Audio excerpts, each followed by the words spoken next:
Alright, welcome back into the field. It's a bit of a cloudy day, but the days keep being rainy, so I just have to come. So what we're gonna do today is, first and foremost, I'm gonna cut the pivoting post to length and square off the ends or level it off with the spirit level. So I was planning to lift up the big tree and measure where the balancing point is right now. I brought some extra thick beams and connected them with a bolt so they can make an A-frame, and using the leftover log that I have to make a tripod to hoist it up. But I think since the tree is about 8 meters long, 5 of which is the distance between the two standing posts, that means we only have 3 meters plus the root end on the left side of the balance and all the rest on the right. So I think for sure the gate part will be too heavy to balance out against this amount of weight of the root ball. So what I think I have to do or can do is just drill the hole in the pivoting post and choose a location on the tree to drill the hole, leaving as much material as possible on the root side of the tree. So that would mean that the tree would end up almost like it is right now. So we have like 15 to 20 centimeters of stick out on the end, which you can use to lift it maybe, and leaving the rest over there. So I have to build a tripod anyway to check if that's actually correct and to check how the tree wants to sit. I think right now it's upside down. As I mentioned before, these two forked roots on the top here will probably pivot downwards because the most of the mass might be on this side. Although this end on the bottom here is wider, so maybe it's want to sit like it sits right now, but we'll see when we hoist it up. And then to balance out the pivoting system, I have to thin out this section of the wood between the pivoting post and the other post. So that's the only place where we can still lose material. The planks, I cannot really remove material from them, and the stiles also I cannot really remove material from them either. So yeah, I think maybe I can start to try and build the tripod first, just to check if the system that I had in mind is gonna work, and then we can already hoist up the big tree and see how it behaves. Since I've been gone maybe 2 weeks, some kind of growth has come on to the wood. It has been really red. I don't know if this is a fungus or maybe like a moss type of growth, but yeah, we'll see what we do about that. I did leave the sapwood on this. If we had to go all the way to the hardwood at the center, the dimensions would be drastically different, especially from the smaller parts. The stiles, these little ones, they would be really small, so I don't think that was a good option. And the other examples that I've seen also kept their sapwood. So hopefully that is not a mistake, and we can just continue.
Alright, so I hoisted the tree off the ground and it naturally rolled as I expected it to roll.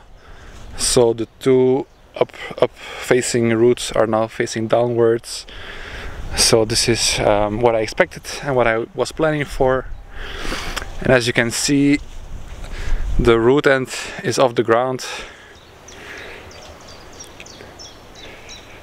but the gate end is still on the ground, so it's too heavy, which was also expected. So that means I would have to thin down this beam. So with this information we confirmed what we already expected. So the balancing point right now is actually inside of the gate, so there's not really a way to adjust it. The only way we can do it is by reducing the weight of the gate section, by hewing it to a certain thickness, so we can more or less half or a little bit less of the weight can go. So right now this is about 20 centimeters diameter, and we could bring it to 10 centimeters wide, and maybe just hew the two sides, left and right, so the top and the bottom keep their shape and the silhouette of the gate doesn't change when you look at it straight on. So that is the plan right now. But first this means we can drill the pivoting holes. So I have a 30mm steel rod that will be the pivoting pin, and I'm gonna drill a 35mm hole in the end grain here and in the tree. That way there is some room for the pin to move and the gate to move up and down when you want to hook it into the forked limbs that obviously are going to be cut just long enough that you have to lift the gate maybe 1 or 2 centimeters. So knowing this, I can just measure from the end and choose the distance for the pivoting pin, and in the standing post is also just the center. So I suggest we start with that. Maybe we can mark the bottom more or less as it hangs right now. Let's see if we jiggle it, it doesn't move anymore, no. So we know that this root is pointing straight down, so let's put a mark on that one. There we go, there's a dirty arrow on there. Let's put the trunk back on the floor, flip it over and drill the holes.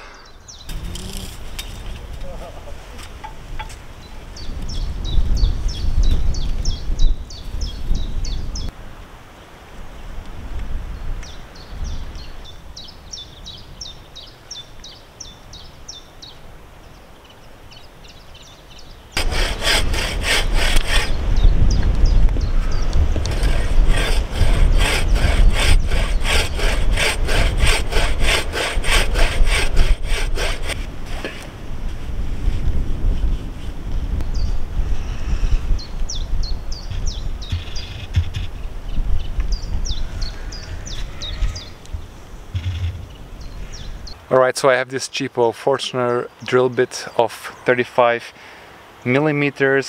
I sharpened it myself with a file because the factory sharpening was absolutely horrible. So hopefully it works. It was really soft to file, so it's probably very bad steel, but we'll see. I have some other drills to finish after I can start the hole with this.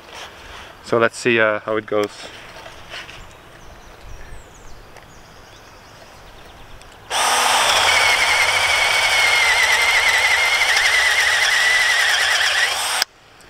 Wow, it's burning immediately. This is the end grain though. I might drill just a pilot hole because this center section is just pushing into the wood. Now that I have a start, it's easy to recenter, so let's get a I don't know, like a 10 or 8 millimeter drill.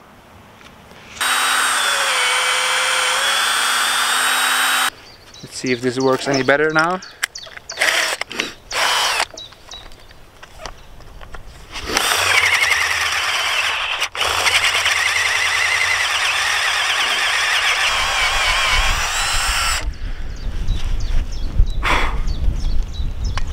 I also sharpened this auger of the same size, but it might be even more difficult to drill.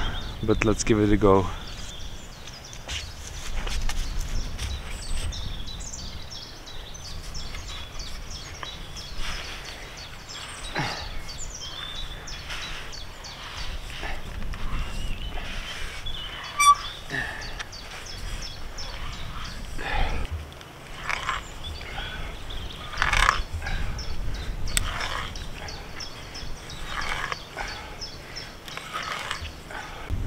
Alright, as you can hopefully see, this works much better. Look at these chips. So let's take it out and mark the depth so I don't go too deep.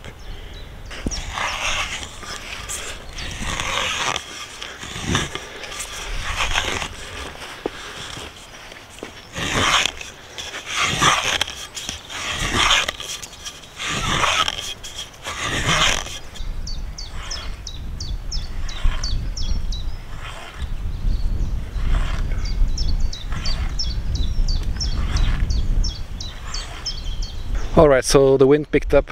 If this is too much noise, I'm sorry. I have a dead cat on here, but who knows how well it works.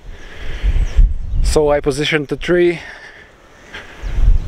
against the post with about 20 centimeters stick out on that side, and the route that I marked earlier with the arrow pointing more or less straight up. So that means I can measure and mark and drill out the hole for the pivot, and already try on the gate for size once. If I can get over the weight imbalance, I'm not sure. And I can also snap a line on the underside of the log in the middle as a start of marking out the joinery for the tenons, or rather the mortises for the tenons of the stiles. So I might hold on with snapping the line until the gate is already in its pivot and registering into its closing branch there, to eliminate any error. So yeah, let's mark out and drill out the hole for the pivot in the tree.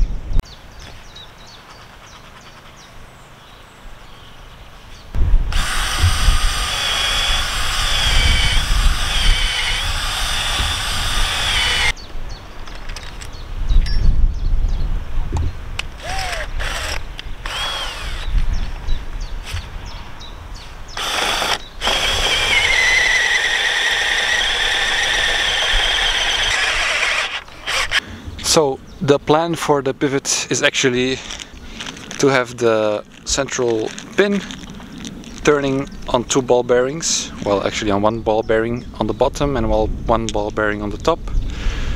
And I made just some little plates to go on the bottom. So it's first 1 little iron disc, then a ball bearing,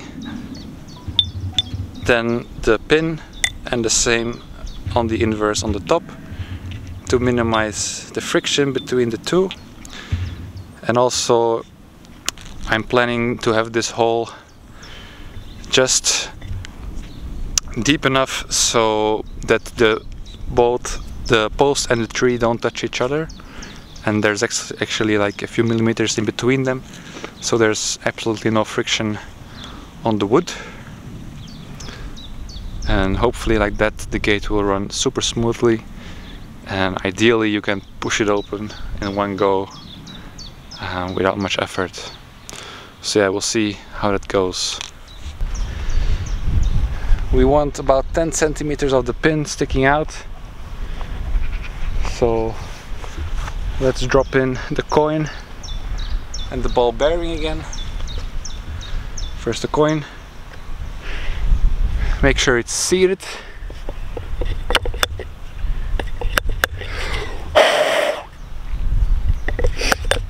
There we go. Then the ball bearing. And finally the pin.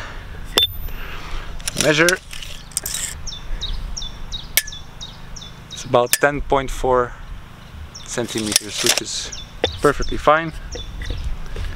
So that means we have to drill the depth of 10.4 plus 3 centimeters of the ball bearing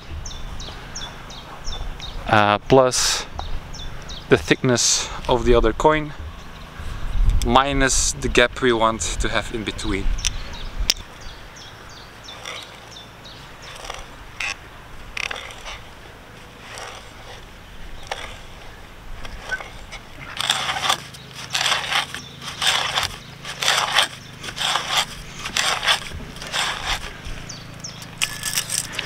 Alright, this is 13 and a half, so this should be good.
So the log is on there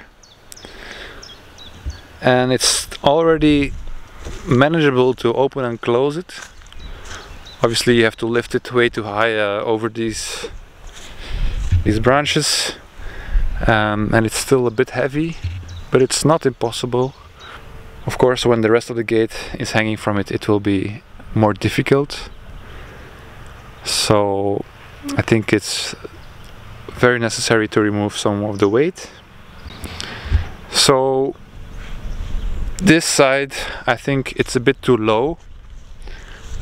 Also, when I measure it, it says it's too low. Because right here we have about 120 centimeters, and here we have 105. So actually we need to come up like 15 centimeters. On this side it looks better when it's open, because I think the ground is just a little bit higher. So even though it's also about 106 between the ground and the log, it's higher than this, so it's about the same.